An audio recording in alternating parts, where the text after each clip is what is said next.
Здравейте, приятели! Това е резултата тази зима от моите спящи кактуси. Един страхотен астрофитум, който взех миналата година с хубави корени, но за жалост за жалост е мъртъв. Ето другия, който проверих, изглеждаше нормално. Ето така. Но когато го пипнах, видях, че в това състояние.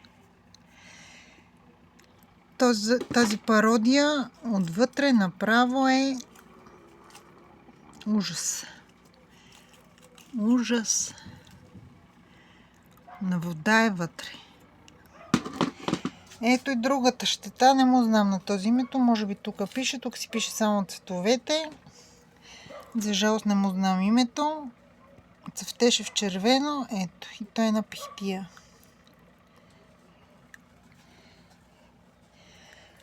Този красавец мисля да го отрежа до тук някъде, защото тук е започнал да съхне и му се вижда вътрешната част на стъблото.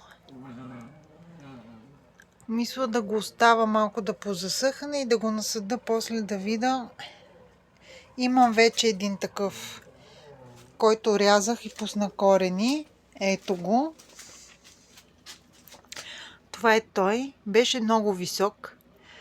Отрязах го и сега някъде от тук се вижда. Нагоре му е израснала новата част, откакто съм го отрязала. То се личи как е по-дебела. Надявам се да си оцелее тази година. Зимата е добре. Не знам тук има ли някакво загниване. Не, твърдо е. Добре. Добре, че няма загниване. Тук има нещо. Ох, не мога да го пипна от бодлите. Има свежо връхче.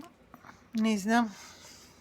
Това ми беше първият опит да отрежа както си, да го насъда да пусна корени. Не мога да го тествам. Но той е от 1 година и половина вече. Тази му е втора. И така би трябвало да всичко да е нормално с него. Не знам това синьото тук дали не е някакво загниване. Не знам дали се вижда добре. Ще видим. То не може без жертви.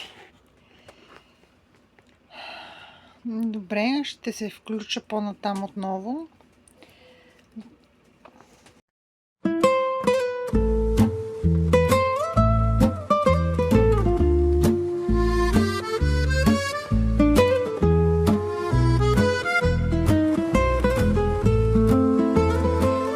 Les jours passent, mais restent tes éclats. Chaque rire, chaque instant près de toi. Les feuilles tombent et le vent nous raconte des moments doux qui jamais ne se confrontent.